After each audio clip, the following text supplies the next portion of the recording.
Hello दोस्तों। Famous actor John when ने एक बार कहा था, लाइफ टफ है लेकिन अगर आप स्टूपिड हो तो ये और भी ज्यादा टफ हो जाती है। एक बिजनेस चलाना इतना भी पेचीदा काम नहीं होता। और तो और एक सक्सेसफुल बिजनेसमैन बनने के लिए आपको एमबीए की डिग्री लेने की जरूरत भी नहीं होती। ये भी हो सकता है कि आप फेलियर से डरते हो या आपको पता ही नहीं है कि शुरुआत कहाँ से करनी है।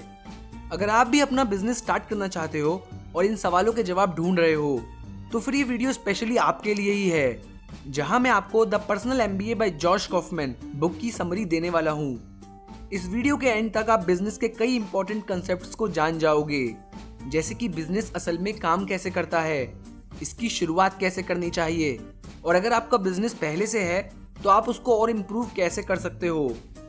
आपने अक्सर लोगों को कहते हुए सुना होगा कि ओए भाई, बिजनेस करना बहुत रिस्की होता है, इसमें लोगों का सारा पैसा डूब जाता है। या फिर आप बिजनेसमैन फैमिली से बिलोंग नहीं करते तो इसलिए बिजनेस आपके खून में नहीं है। सो बिजनेस को लेके जितनी भी नेगेटिव बातें लोगों ने आपके दिमाग में डाली हैं उसको भूल जाओ। आपको सक्सेसफुल बिजनेसमैन बनने के लिए सबको जानने की जरूरत नहीं है और एक बड़े इन्वेस्टमेंट की जगह आप छोटे से भी शुरुआत कर सकते हो।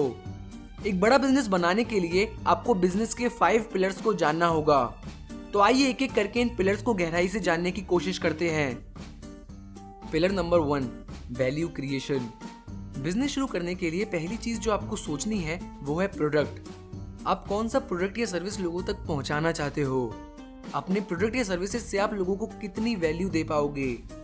आपका बिजनेस कितना चलेगा ये इस बात पर डिपेंड करता है कि आप लोगों को उनके पैसों के बदले कितनी वैल्यू दे सकते हो। वैल्यू से मेरा मतलब है ऐसी कोई भी चीज जो कस्टमर की लाइफ को थोड़ा सा भी बेटर करे।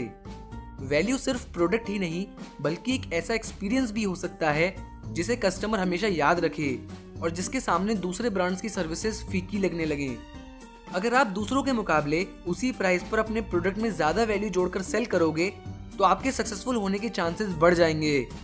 और दुनिया के टॉप ब्रांड्स इस बात पर स्पेशली काफी पैसा खर्च करते हैं ताकि उनकी लॉयल कस्टमर्स में ब्रांड की इमेज बनी रहे। वैल्यू क्रिएशन का सिंपल मतलब कस्टमर की जरूरत को अच्छे से एनालाइज करके एक प्रोडक्ट की सर्विस बनाने से है। Pillar number 2, marketing.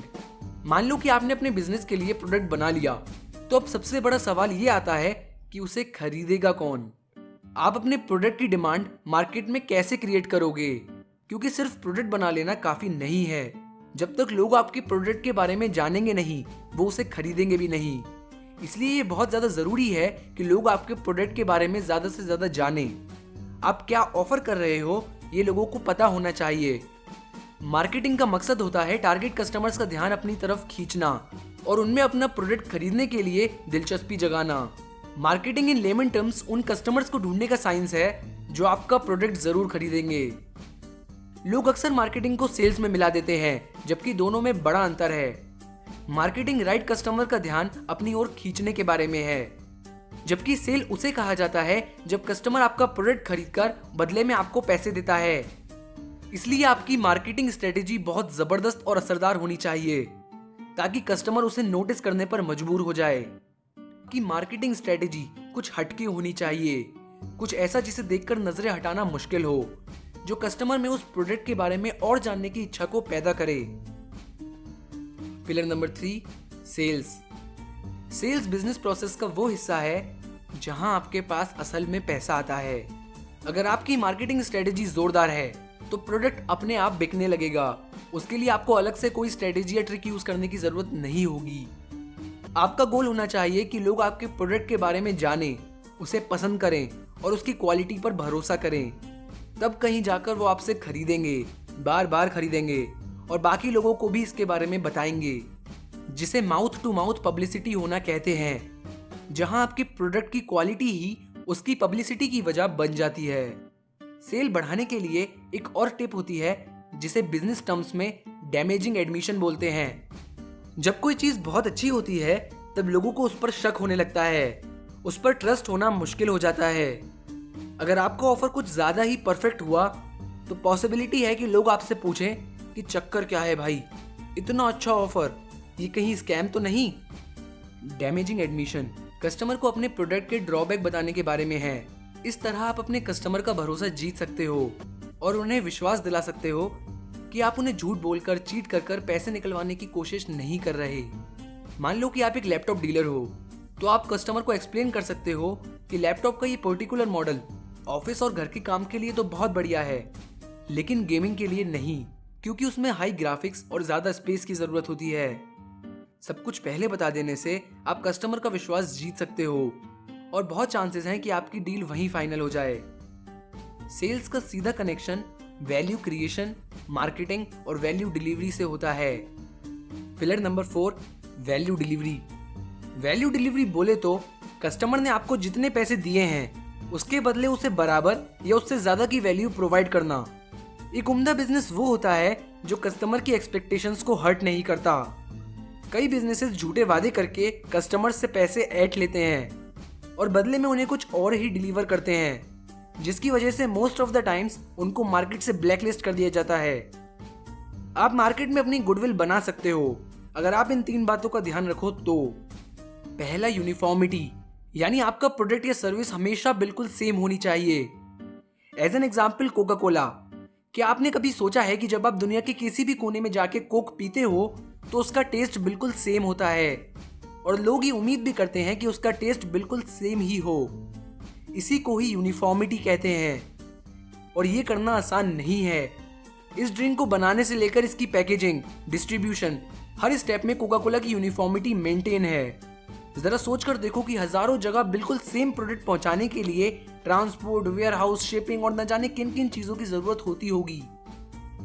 दूसरा फैक्टर है कंसिस्टेंसी, जिसके मायने है प्रोडक्ट की क्वालिटी को बरकरार रखना। कोका कोला ने 1980 में एक गलती की थी। उन्होंने कोक की रेसिपी में चेंज करके उसे न्यू कोक के नाम से बेचना शुरू किया, लेकिन लोगों को ये कुछ खास ज्यादा पसंद नहीं आई।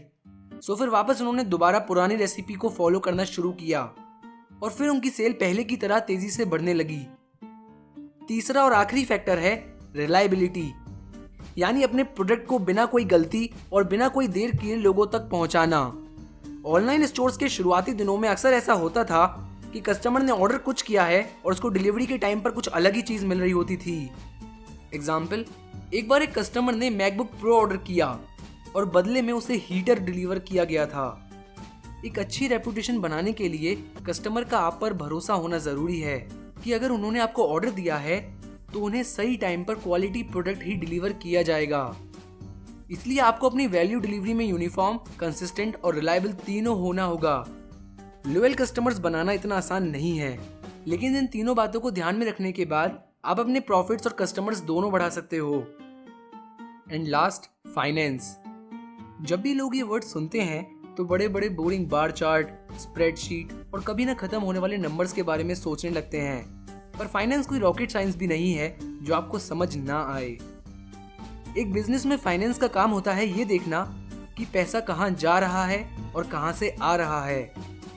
इसके बाद ये डिसाइड करना कि कितना पैसा कहाँ लगाना है और फिर समझना कि आप जिस तरीके से पैसों को मैनेज कर रहे हो वो क्या फ्यूचर में आपको आपके मनपसंद रिजल्ट्स देगा भी या नहीं। क्योंकि अल्टीमेटली प्रॉफिट ही होता है जो ये डिसाइड करता है कि आपका बिजनेस आने वाले टाइम में सरवाइव कर भी पाएगा या नहीं। ये आपके टाइम, एफर्ट और एनर्जी इन्वेस्टमेंट का रिजल्ट होता है। अब हालांकि प्रॉफिट होना बहुत जरूरी है आपके बिजनेस के लिए, लेकिन बिजनेस सिर्फ प्रॉफिट के बारे में ही नहीं है। अगर आपका प्रॉफिट फिगर उतना बड़ा नहीं है तब भी आप एक सेटिस्फाइड और खुश बिजनेसमैन हो सकते हो। तो अब आप जानते हो कि आपको क्या करना है, कैसे बिजनेस की शुरुआत करनी है, कैसे लोगों की जिंदगी में वैल्यू ऐड करने वाला प्रोडक्ट बनाना है, साथ ही कैसे एकदम जबरदस्त तरीके से मार्केटिंग करनी है जिससे सेल्स बहुत तेजी से ऊपर जाएं और वैल्यू डिलीवरी में कस्टमर का बेस्ट एक्सपीरियंस हो। एंड एट लास्ट, बिजनेस की फाइनेंस को मैनेज करना। जब आप इन सारी बातों का ध्यान रख के बिजनेस स्टार्ट करोगे तो आपको एक अच्छा बिजनेसमैन बनने से कोई नहीं रोक सकता। सो बेस्ट ऑफ लक आपके फ्यूचर बिजनेस के लिए। Thanks for watching this video.